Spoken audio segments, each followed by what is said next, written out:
Recapping Week 1 in the Big Ten.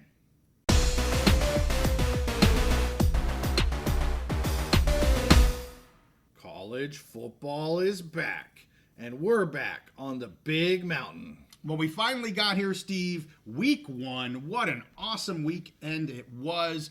Still ongoing. We've got, while we're recording this, one more game to go, and that's the FSU game. But if you're new to the channel, I am JY, and this is my good friend Steve. Steve wants to do a summary of all the Big Ten games, maybe some things that he learned, a lot of things that he got right. For those that saw our pick episode, you know Steve crushed Week 1 here, and I have given him as much gloating as he wants, he is allowed to do. So let's get into the Big Ten here, Steve. Lots of great games, lots of things going the way you said they would go. So where do we want to start? Well, first of all, I watched so much football this weekend. It was fantastic. Absolutely love it. I love the fact that college football is back, and it was full steam. We had 18 games in the Big Ten this week, plus I picked one extra bonus game, the Florida State game that you mentioned. It's going to happen tonight as we record.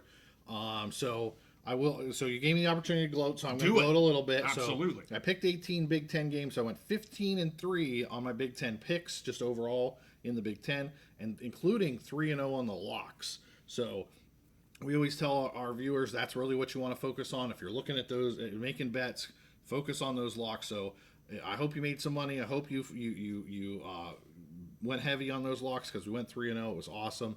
And those were Penn State, Iowa, and Indiana. All of those locks hitting, which was awesome.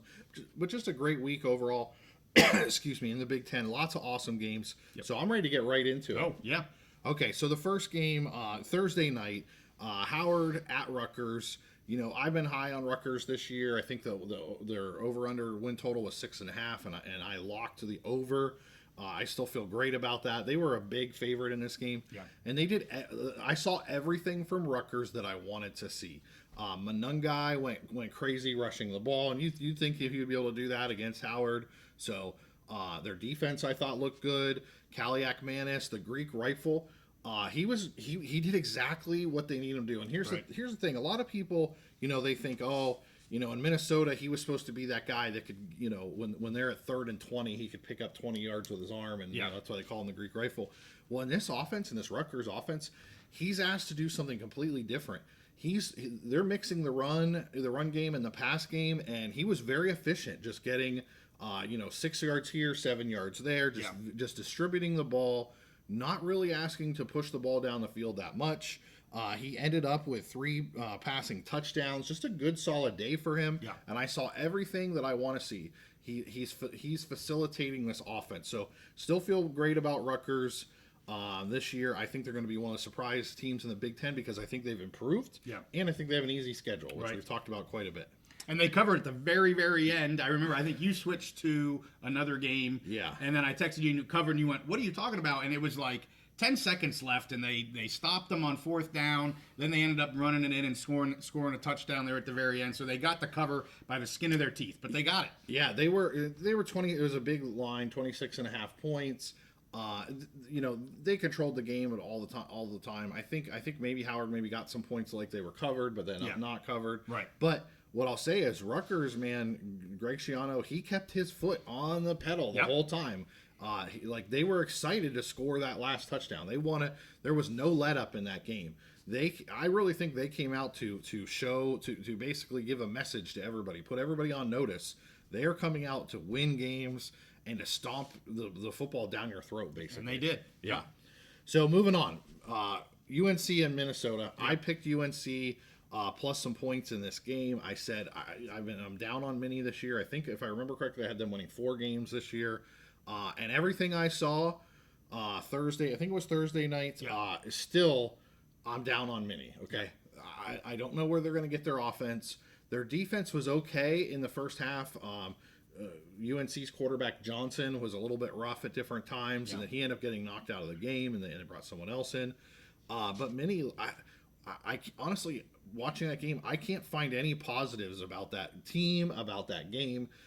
They lost to UNC straight up. Yep. They had a chance at the very end to kick a game-winning field goal, missed the field goal.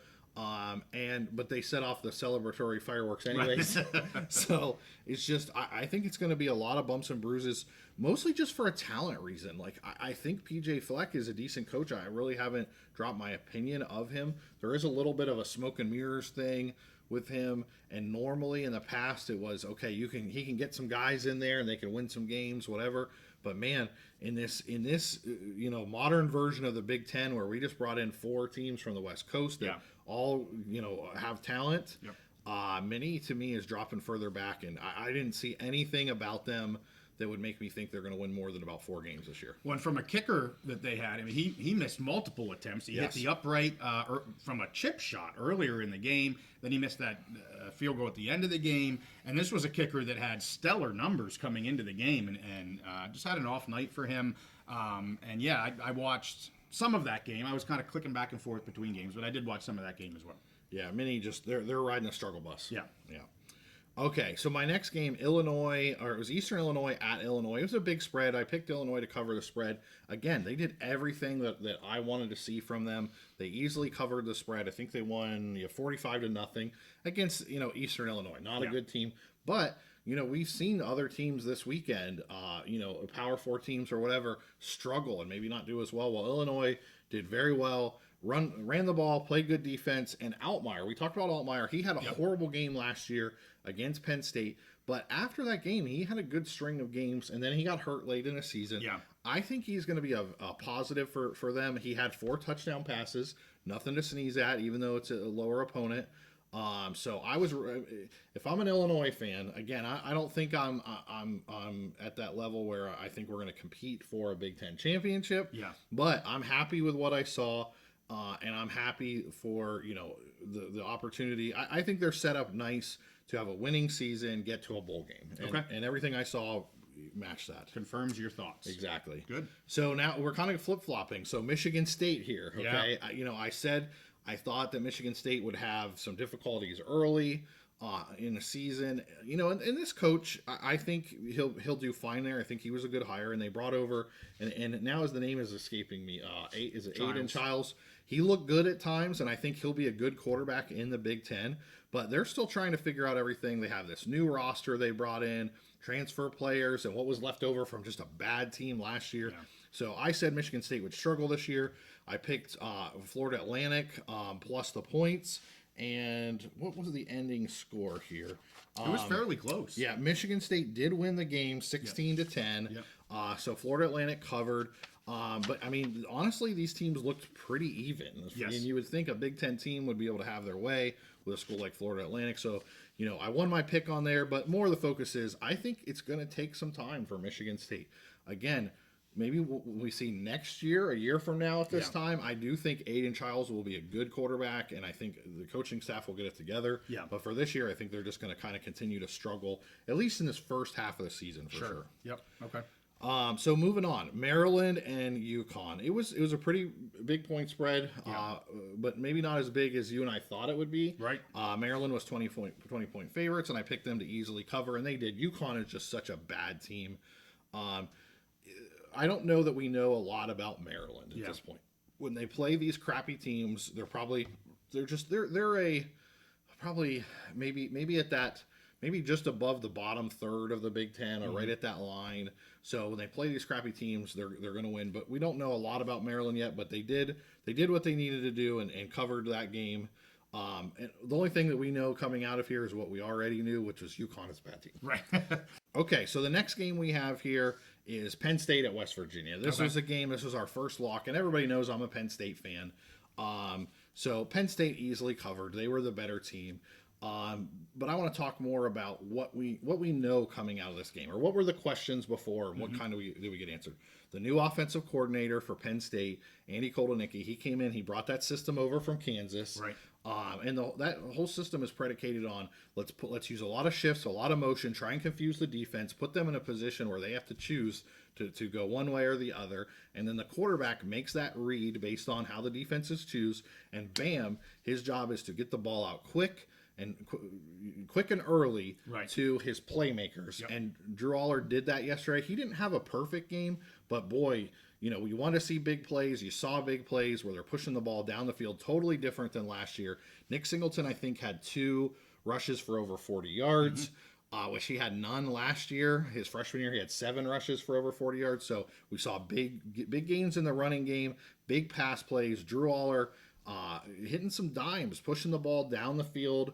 I loved how the offense looked. And the defense, what I said is I think the defense will be just as good as last year, maybe a little better, maybe not have as many turnovers. Manny Diaz was really aggressive in turnovers. Tom Allen is more of a let's play it safe and let's just smother them. And that's what they did to West Virginia. There was no point in that game where West Virginia really was competing or that you thought West Virginia could win that game. Right. And there was a lot of talk from the West Virginia team, from their fan base, from their local media, on the national media. There was a lot of talk, and West Virginia did not back it up at all. No. Penn State did everything that they wanted to do. Now, last year, Penn State kind of whooped up on West Virginia at home. Right. This was a little different going on the road, but so I don't want to get too crazy and too excited. But the things that we wanted to see: a more dynamic offense, pushing the ball down the field, more big plays. All of that we saw from Penn State this weekend, which I think was a really good sign. Well, 2 things I'll just add, and then we'll move on. First, I was a little surprised because I was listening to that WVU hype, so I was a little surprised you locked this game. Yeah. And I mentioned that on our pick episode, but my goodness, just crushing that one. I mean, that wasn't. I'll tell you, when you watch the first quarter, you're going, unless something crazy happens here, and somehow WVU can just turn a switch that we don't realize they have. This is an easy win, and it was. I hate to say easy, but an easy win in terms of a bet is what I meant to say. And I will also say that you mentioned using this offense and being different, and to me, it's more about getting the ball to your playmakers. It was almost like they didn't want to do that last year. Get the ball to Singleton so he can make the guy miss. Just get him out into some open space. You don't need to get it 20 yards down the field. Get it 8 yards down the field, and he'll get you another 25 because he's so freaking good. And he's not the only one. Right. But, it's more about just getting the ball out quicker to the playmakers so they can be playmakers. Right. And just putting them into really good situations. And I will say the throw, I was at the last touchdown or second to last touchdown. Beautiful throw by Aller, kind of off to the side, back end zone, back shoulder throw. Tight coverage, really good coverage from WVU. The guy didn't get his head around, but I mean, good coverage and put the ball right where he needed to, and that's what you want to see from Aller. So, if I'm a Penn State fan, again, you don't want to get too high, but you saw, to your point, the things you wanted to see out of this team. So, I'll tell you, and you and I talked off camera before we started. There's a lot of things about this team and this offense that reminds me of that 2016 team with Joe Moorhead as the offensive coordinator.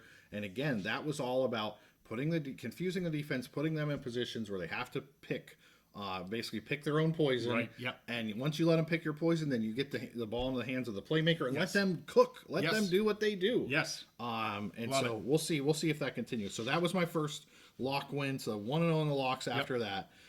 So moving forward, the next game, Illinois State at Iowa. This was another lock of mine. Yep. Iowa was 22.5-point favorites. Some people question, everybody knew Iowa was going to win this game, but can they actually score more than 22 points? So the first half, honestly, it was looking a little rough. Yes, it was. I was like, they're not going to cover this freaking spread. Yeah, it took a little while. Yep. Cade McNamara was out most of the year last year. New offensive coordinator for them too. But they ended up just basically steamrolling. The final score was 40-0. Second half, they took over. They were the better team. Yeah. And honestly, I saw, especially in the second half, I saw a lot of things. I think I was watching the second half while Penn State, West Virginia was in the 3-hour lightning delay. And really, I saw everything that I wanted to see out of Iowa. Their offense, they're not going to be at that level of Penn State or like a USC or Ohio State or Oregon on offense, but they don't need to be. They play good, solid defense, good special teams. They just needed marginal improvement over last year's offense, and I think we've seen everything that we need to see to show they can at least improve a little bit. Yes. Are they going to score 30 points a game? No. It's not going to happen in the Big Ten. But I think we see some improvement there. Do they have a bet this year like they had last year? No. The 35 was it 35 points or 30-point average or something? I think they only had to average like 24 last year, 25, okay. and they weren't even close to that. Not even close. Yeah. All right. Well, they started off pretty good with 40 points on this one. This week, yeah. So, which I think last year they started like well below. And They did. were They already in the started hole. it. They started. They dug themselves a hole, and they only made it bigger as the season went on. So yeah. All right. Okay, so moving on to the next game, Indiana State at Purdue. Now, I picked Purdue to cover 33.5, mostly because Indiana State's just a bad team. Now, I have been low on Purdue this year. Yeah. We've had some Purdue fans in the comments that said, hey, I think you're a little too low on Purdue. And I do think they will, I still think they will struggle. I did see some things. Hudson Card yesterday, really, really efficient, really, really good. He had at one point, I think he was 21 out of 22 passing or something. Now, again, against a bad Indiana State team. Yeah. But I saw some things out of Purdue that may lead me to believe maybe they're a little better than I thought they were. Okay. So I want to continue to see that before I change my take on them. But they easily covered 33.5 points. And their offense, to me, looked a little better than I expected. And again, Hudson Card, very good. Good. Okay. Yeah. Okay, Akron at Ohio State. I ended up taking Akron plus the points, plus 48.5. Actually, I skipped one here. Okay. Let's go back. There's one I really want to talk about. Okay. Florida International at Indiana. Yep. That was my third lock here. So we talked a lot about Kurt Cignetti coming in. Well, first of all, I took as my third lock, I took Indiana to cover 21.5 points. Mm-hmm. We talked about Kurt Cignetti coming in, him bringing in Rourke from Ohio, from the Bobcats, and he brought in some players from James Madison. Yep. Honestly, the way I think it's fair to describe this as almost bringing in a G5 All-Star team, dropping them into the Big Ten and see how they can compete. I love it. Yeah, I love it too. And Kurt Cignetti, I think he's a little bit of a mad genius, honestly. And the media already loves him. He had some weird quotes, non-quotes or whatever, and they're asking him things, making weird faces on the sideline. He's already setting himself up to be on a bunch of memes, and the media is going to love him like the grumpy old professor, nutty old professor or something. I don't know. But I really liked what I saw from this offense. That everything I wanted to see, I saw. Rourke was efficient. They just did things well, and they're just a well-coached team. There was a couple little things at the end where they're trying to run out the clock, and Cignetti was getting a little frustrated. But I heard on, I think it was the Cover 3 podcast, I think Bud Elliott mentioned that at one point in the offseason, the over-under win total was 2.5 for this team. Man, I can't remember exactly where I took them for the season. I think maybe over 4.5. I think it was, that sounds right. Yeah, 4.5. But I like them to win, probably 8 games this year. I saw everything that I needed to see. They covered the lock. They covered the 21.5 points, so we won that lock. Yep. And I loved everything that I saw from them. They have an easy schedule. Yep. And I'm thinking big things. I could see them winning 8 games this year. Yep. I think they're an exciting team to watch. So with that, Steve, let me jump in real quick. Yeah. You just hit the last 3 of the 4 games that you talked about were all locks, 3-0. Yep. Just to remind people, if you're hearing us for the first time, we do live pick episodes Wednesday evenings, 8:30 Eastern. That's when you can get Steve's locks on the Big Ten. And as he said, he killed week 1. He's looking to kill week 2. We'll see what happens, but Wednesday evenings at 8:30 Eastern is when we have our live pick episodes, so make sure you stick that on your calendar. So are we going to Ohio State next, or where are we going next? Yeah, so I did want to go back and I want to go back and touch one game that we kind of glossed over. Okay. It was a loss. I want to talk about Wisconsin a little bit. Okay. All So Michigan State, Western Michigan at Wisconsin. I thought Wisconsin would cover that 23.5. They didn't. They struggled. I'm not going to talk a lot about this team other than saying I said that I thought they'd be an improved team, but maybe not have a better record. But the caveat on that I placed was Tyler Van Dyke, the transfer incoming from Miami. I said he needed to be an improvement over what they had last year. So far in the one game I've seen, he's not. Okay. So I'm thinking Wisconsin is going to continue to struggle. That was one of my 3 losses of the week. And so for Wisconsin fans, and again, I honestly don't really understand it because Luke Fickell, I think, is a good coach. I love what he did at Cincinnati. He hasn't found maybe that magic touch in the portal era at Wisconsin. So I think they're going to be riding the struggle bus this year. But other than that, I don't have much to say on Wisconsin. Okay. So moving forward, yes, the next game I do want to talk about, Akron at Ohio State. Ohio State was the big favorite, 48.5 point line. And what I said was, Ohio State, if they wanted to, could win this game by 100. Sure. But I didn't take the line. I ended up taking the points. Akron plus all the points. Didn't trust Ohio State just because I thought they just wouldn't be fully engaged week one. They may let their foot off the gas. And honestly, that's basically what I saw. But it was kind of the opposite. They were actually kind of slow out of the gates. They ended up pushing the score.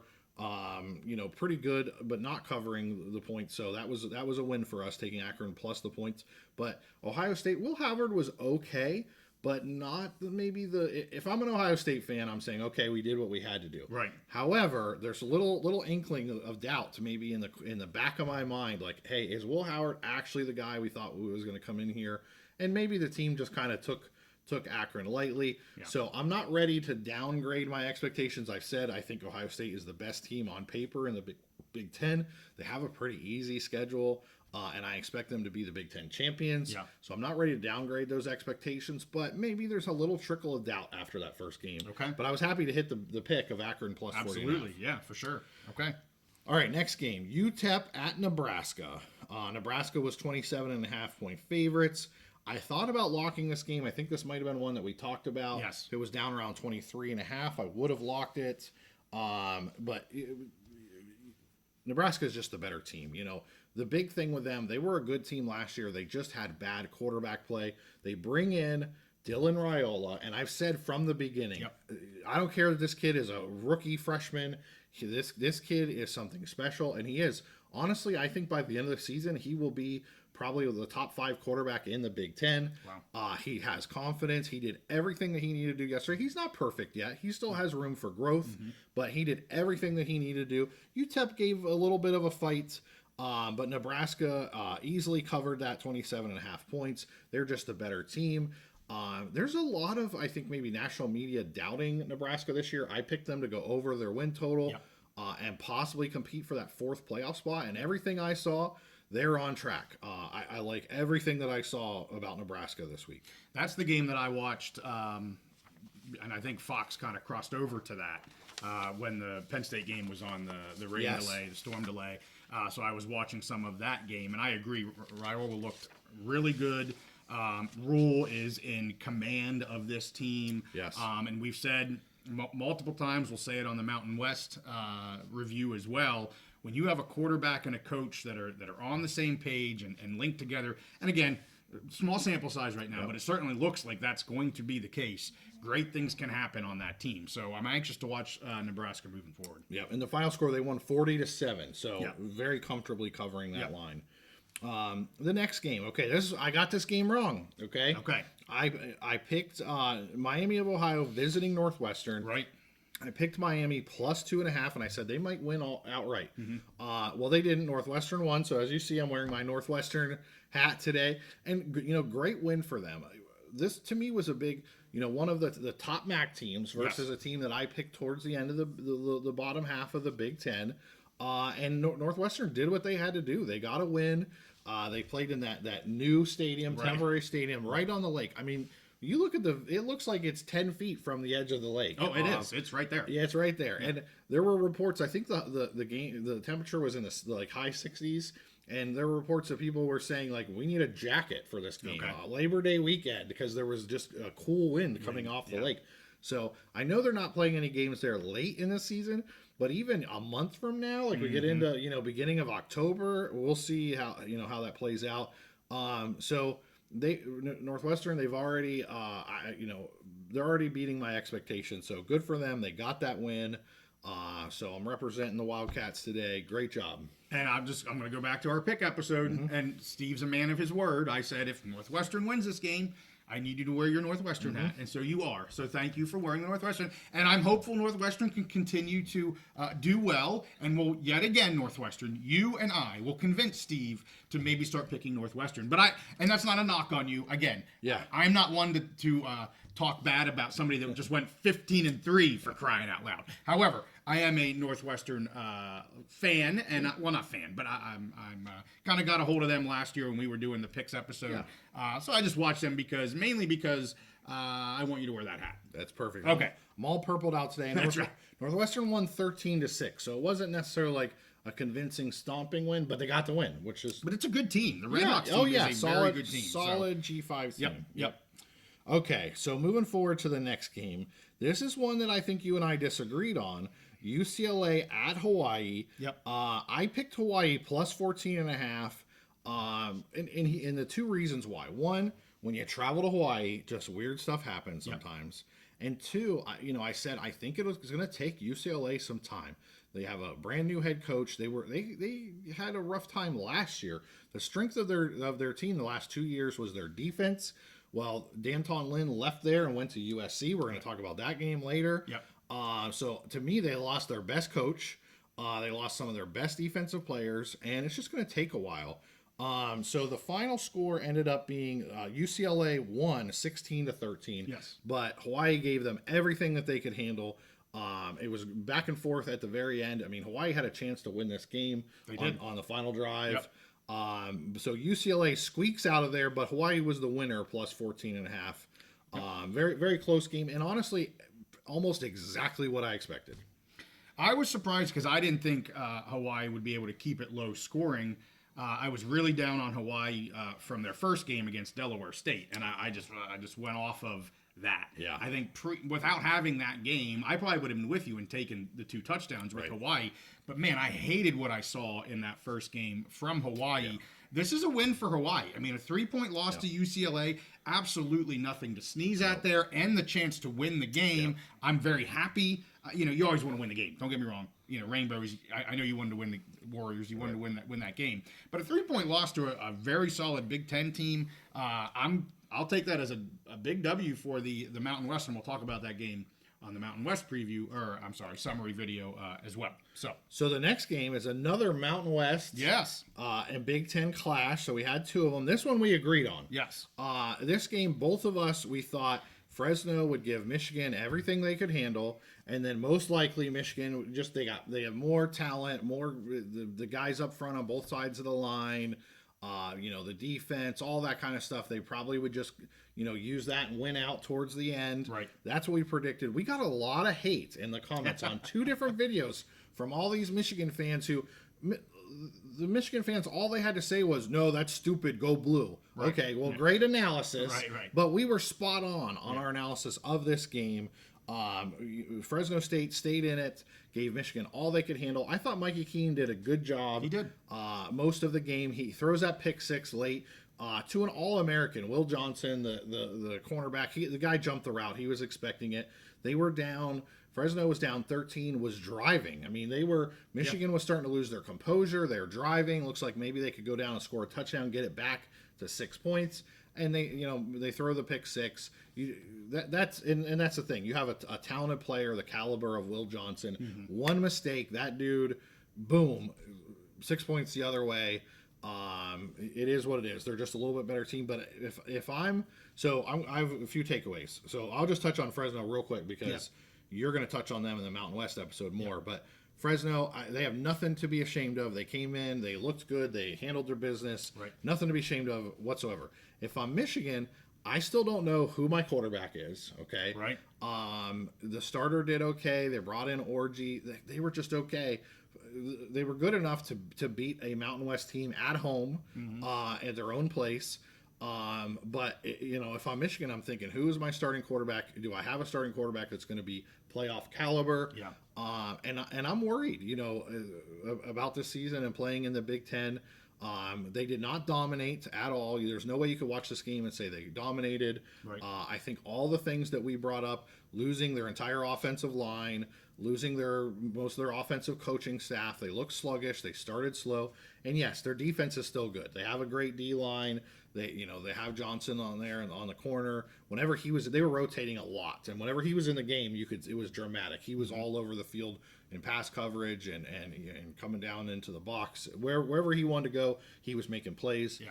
But they have some things to be worried about. They're going to be hosting Texas soon. They're going to be playing Oregon, and then at the end of the season they have that matchup with Ohio State, and they better get their act together between now and then if they want to beat them again. Yeah, I mean 16-10 in the fourth quarter this game was. So, if you're Fresno, we'll talk about them again on that episode, but they kind of put it on Mikey Keene's shoulders, and he did just fine. Yeah. Beating the spread, staying in the game until the very end. That pick six was unfortunate, but it was a good game for Fresno. And as you said, Michigan, we're not sure who the starting quarterback is. That's not a place you want to be. Nope. So, all right, where are we going? So the next game is Idaho at Oregon. I'm not going to spend a lot of time on this. This was my third loss of the season. The line was 44.5, and both of us expected Oregon just to come out against an FCS team and put the pedal to the metal, score 70, 80 points, whatever they wanted to score. Sure. They were missing a ton of players on the offensive line, some other players. Dylan Gabriel, he had a good game, but it was all dink and dunk. Like Right. they didn't go for any shots. They weren't going for any big plays. They didn't really need to. But I think he was sacked a few times. Their offense looked out of sync. I mean, when you have a bunch of O-line starters out, you would expect something like this. But again, Idaho, not known to be really a threatening team. Yeah, middle road FCS. Right. They're not a top FCS team. Not a bad FCS Right. team, but middle of the road FCS team. So if I'm Oregon, my biggest concern if I'm an Oregon fan right now, and just if you're a Big Ten fan, is how quickly can Oregon get these guys back? Are they, if they were playing, let's say they played Michigan week 1, Right. would these guys have played? Or Yeah. is this going to be a thing where they're out a while? And honestly, I had no idea these guys were going to be out. And I think they're trying to keep things hush and hush, so we don't know, how long these players will be out. If they miss significant time, Oregon could have a bumpy road to start the season, which is a really big season, lots of high expectations. So a little bit of doubts creeping in there, but that could all be turned around. They get these guys back healthy and put the pedal to the metal. Yeah. They might be back at the top of the Big Ten expectations. Yeah, for now, I'm chalking that one up as a meh. You got the dub. Yeah. Move on. Exactly. So Washington, they were 25.5 or 26.5 point favorites. They covered over Weber State. There's not really much to say from this. We don't know anything from this other than Washington is a FBS Big Ten team, and Weber State definitely is not. Right. That's all we really need to know. They covered. Great. Okay. So to be continued on Washington for this year. And then the game I want to get to. Yes. To me, the game of the week last night. LSU at USC. Well, technically at USC, but it was in Vegas. Right. Fantastic game. Kind of started out as a maybe you could call it a defensive struggle because it was low scoring, but it was more of like a bend don't break at the beginning, where both teams were driving, but then they were having trouble in the red zone. Defenses were coming up with big stops. Yeah. We talked about. I said the key this year. I expected USC to do well this year, and one of the biggest reasons is bring over Danton Lynn. Defensive coordinator. UCLA's defense was really good the last couple of years. He was a big reason why they bring him over. And I'm not ready to say USC has a top 10 defense because it's not. Right. But it's probably not bottom 10 in all power conference like it was the last couple of years. Yeah. So definitely improved. They're just a more physical defense. They looked like they knew what they were doing last year. Like they did. Sometimes the players didn't even know like where they were supposed to be lined up. Yeah. They weren't making any plays whatsoever this year. Nussmeier, the LSU quarterback, he was having his way with them. He was picking them apart, but whenever they would get down the field, they get in that red zone, they would buckle up and buckle in, strap in, whatever, and most of the time they were stopping LSU. So if you're a USC fan, you love what you saw from the defense. And then on the offensive side, Miller Moss I thought was fantastic. He might be making a case right now as the best quarterback in the Big Ten.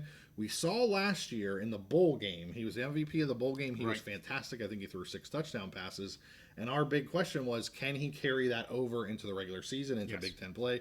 So Lincoln Riley, he's been known as the quarterback whisperer for so long. And I think that's going to continue with Miller Moss.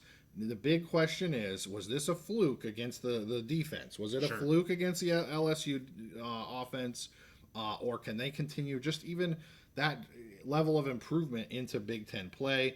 But I picked USC plus 4.5. I said it was a coin flip game, and really that's what it ended up being. It could have gone to overtime. Yep. USC, I was impressed with them. They could have just marched down the field, ran out the clock, and kicked a field goal. They wanted to leave no doubt, punched it into the end zone with 8 seconds. I think 8 seconds to go. Yep. They didn't want to leave it in the hands of a kicker, missing a kick or anything like that. Right. And they were physical. They just went right down the field methodically and punched it in the end zone.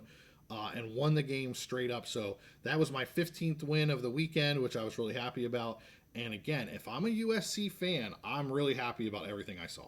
Well, I'll eat some crow because, I have, I didn't pick the game, but I've given some hate to USC. I'm not a big USC guy. They've deserved it. But I will tell you, and I texted you towards the end of the game, does USC actually have a defense? Like, they were impressive. They were impressive for a USC defense. Improved. Yeah. Much improved USC defense. And everything that you just said there is correct. And LSU was able to move the ball, but it was, kind of a bend don't break. I mean, when USC had to buckle down, like you said, and get that big play, get that big stop, the defense was able to do it. Now, we'll see if they can continue to do that over the next 11 games, but they did it in this game, and, they opened my eyes. I will say that, defensively especially, and it was a great game. It was a really good, really fun game to watch. You made some good points before we went on camera. I want to give you a chance to maybe make those points again about coaching.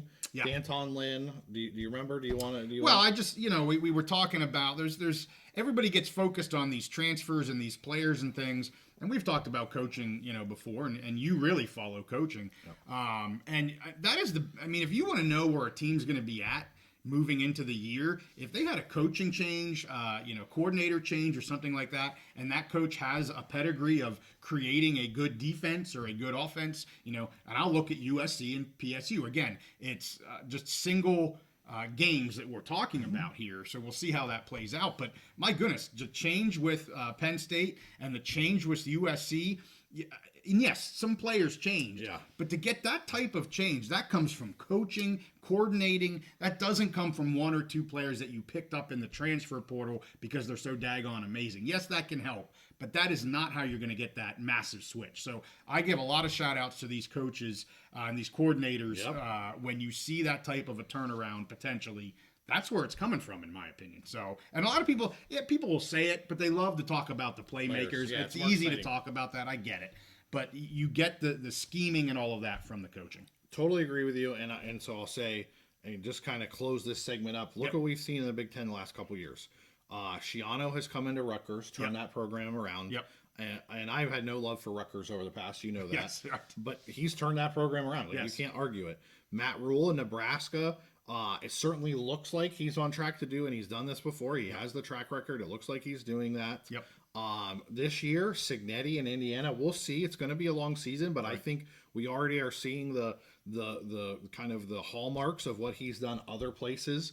And if he can, imagine if he gets Indiana to like an 8-win season this year, which is definitely doable, I think. And they were at one point in the offseason, like we mentioned, picked to win. Their over-under was 2.5 games. And then coordinators. Penn State, what we've seen with Andy Kotelnicki, it's one game, small sample size. Sure. And USC, D'Anton Lynn, again, one game, small sample size. But I agree with you. We're in the portal era. Everybody focuses on that. But if you can nail it, look at Penn State back in 2016. They brought Joe Moorhead in and had maybe the best 2-year run in 2016 and 17 of any Penn State team in the Franklin era. Yeah. So coaching is so important. That's big. That's my thoughts on the Big Ten. After week 1, so I'll go it one more time. Yes. 15-3 on my picks this year, 3-0 on our locks. So you guys need to watch every Wednesday night live. Watch our pick episodes and hit those locks. If you're interested in these, we're going to do another one on the Mountain West. I'll go through my good, my bad, and my ugly. And Steve, I had several uglies. So we'll talk about that on that episode. But hey, make sure you give this one a like. Subscribe if you like our content. We'll see you guys next time on the Big Mountain.